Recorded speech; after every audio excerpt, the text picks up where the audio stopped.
Je crois que le rôle d'un musée, finalement, c'est pas de découvrir. Ça, je crois que c'est le rôle des festivals, c'est le rôle des galeries. Et c'est vrai qu'il y a maintenant ce festival international de la photographie culinaire, et je crois que c'est à ce festival de révéler les talents. Ensuite, c'est au musée, comme un pédiatre finalement, d'élever ses talents, de les montrer au grand public. Alors je crois qu'aujourd'hui, effectivement, on assiste à la naissance d'une nouvelle photographie dite culinaire, entre guillemets, faute d'autres mots. C'est vrai que le mot culinaire, on l'associe, je dirais, à ce qu'on pourrait appeler la photographie alimentaire, pensant que ce sont toujours des travaux de commande. Alors c'est vrai qu'il faudrait peut-être trouver un autre mot, mais en même temps, il faut assumer. Il faut assumer et donner à cette photographie culinaire ses lettres de noblesse, et qui, je pense, risque de se révéler objet d'attention, en tout cas, de la part du collectionneur, objet d'art, tout simplement.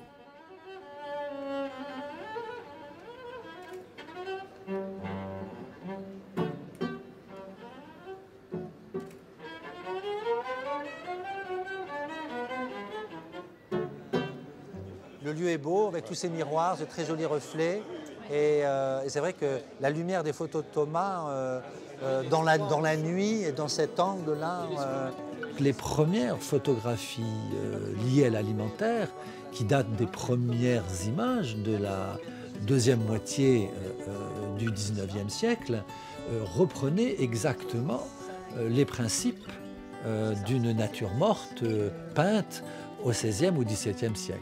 Et puis ensuite, à l'apparition des livres de cuisine, début du XXe, dans la première moitié du XXe siècle, où là, c'était des photos retouchées à la peinture que nous avions dans les premiers ouvrages de cuisine destinés soit aux professionnels, donc ces livres avec des photos de étape par étape, du step by step, ou bien des photos qui étaient d'ouvrages destinés au grand public avec des plats en argent sur lesquels étaient installés des saumons farcis à l'ancienne. Et puis, après la Seconde Guerre mondiale, dans les débuts des années 60, aux États-Unis, cette société de consommation a fait qu'on a fait de la photographie culinaire destinée à montrer aux consommateurs américains ce qu'il était possible de manger, comment le manger, avec qui le manger. Donc on a eu des photos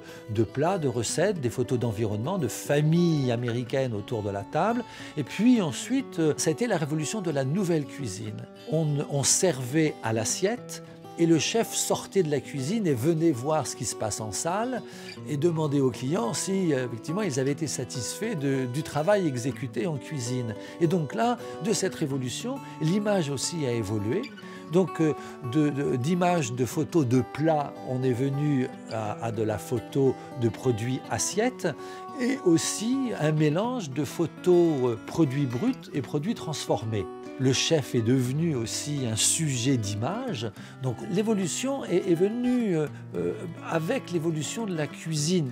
Ensuite, la modernité a fait qu'il y a eu un changement par rapport à l'outil photographique.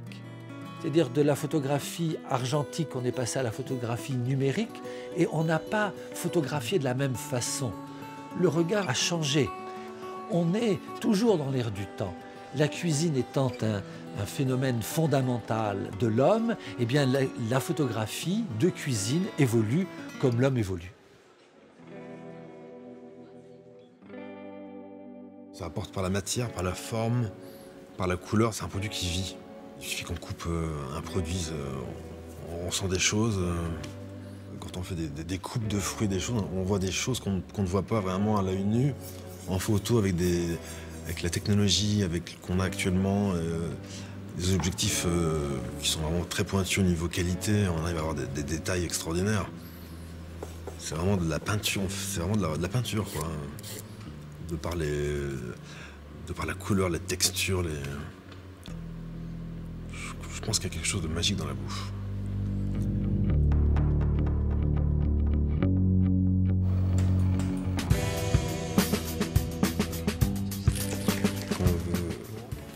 photo culinaire, on ne peut pas se permettre de prendre n'importe quel produit. Donc on est obligé de mettre en avant le produit et donc pour ça, il faut travailler des produits de qualité.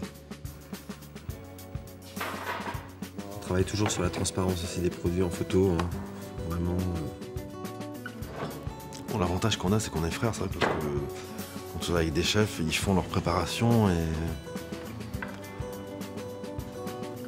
ils ont des fortes personnalités dans la cuisine, hein. Je sais pas si vous avez pu constater.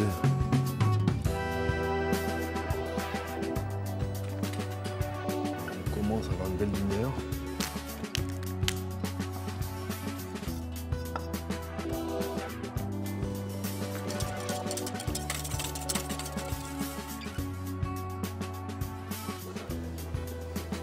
C'est bien, ça me paraît pas mal ça. Oui, ça aide parce que c'est vrai qu'on a une complicité depuis de longues années. Ça fait qu'il y a des choses où on n'a même pas besoin de se parler, on se comprend tout de suite. Quand il voit mon visage, il sait très bien que ça me plaît pas. Donc il réajuste la composition. Donc on gagne du temps. On gagne du temps et aussi on peut se dire les choses franchement. C'est-à-dire qu'on peut se prendre la tête sur un visuel qui ne convient pas, mais on peut rectifier le tir très rapidement. On a dit qu'on allait servir des deux. Non, on le regarde qu'un, on avait dit. Ah, d'accord. Ouais. On a changé donc. Donc il faut que tu amènes le reste, qu'on puisse le faire Là, on a dit qu'on mettait donc la partie homard et là la partie forêt, les légumes. Normalement. Non, ça va faire trop de hauteur sinon. Ah bon? Oui, on s'est débriefé tout à l'heure. Ok. Tu vois, à mon avis, il faut mettre les petites choses devant. Là, tu vas faire une photo aussi. Et on alterne avec les gros pour donner un peu de volume, quoi. Je vais jouer sur le plexi noir, moi. Donc si tu vises que le galet, ça va pas le faire. Bah, place déjà des éléments qu'on puisse parler déjà. Ouais. Alors. C'est vrai qu'à l'époque, on s'amusait, on faisait des petites compos ensemble, on était gamins, on avait une quinzaine d'années, quoi. On s'amusait comme ça à faire des petites compos. On était étudiants tous les deux. Et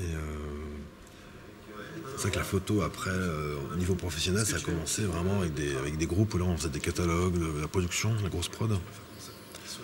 Pour des grandes marques françaises agroalimentaires, et on faisait des choses assez festives. Je travaille essentiellement avec Laurent, mais ça m'arrive aussi d'être sur d'autres plateaux ou studios, de voir un petit peu ce qui se passe ailleurs aussi. Mais c'est vrai que c'est quand même, ça change tout, hein. On est vraiment plus à l'aise pour se dire les choses. Ce qui fait donc avancer le travail, surtout dans ce domaine-là, dans la photo. Il faudrait que tu refasses une d'ici qui reparte là-bas. Descends le galet sinon un petit peu, non? Peut-être mieux pour laisser le trait. Non, mais c'est bien. Et là, il faut que tu refasses la pointe, Ouais, vienne là, attends, et que tu laisse-moi repartes finir. là-haut. Frangin, laisse-moi finir. C'est pas vrai ça, voyons. Ok. Le troisième trait, je suis pas sûr que ce soit nécessaire. Non, mais non, même pas, c'est bien dans ce vide-là. De toute façon, on verra pas ce que t'as fait, c'est naze. Alors, c'est naze. C'est pas pour toi, là, du tout. Ça commence. Vas-y. Tu peux me laisser faire déjà mon truc et après tu me diras, ok? Hein? Si j'ai pas posé les asperges, c'est qu'il y a une raison. Faut que tu te mettes comme ça, un petit peu comme ça, voilà. Voilà, super. Non, mais ce qui serait bien, c'est d'amener un peu de verre, là, tu vois, des petites billes moléculaires, là.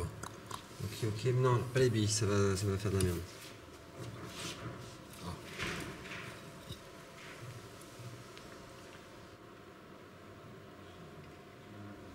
Alors, la photographie culinaire fait partie de la photographie, donc c'est un domaine de spécialisation.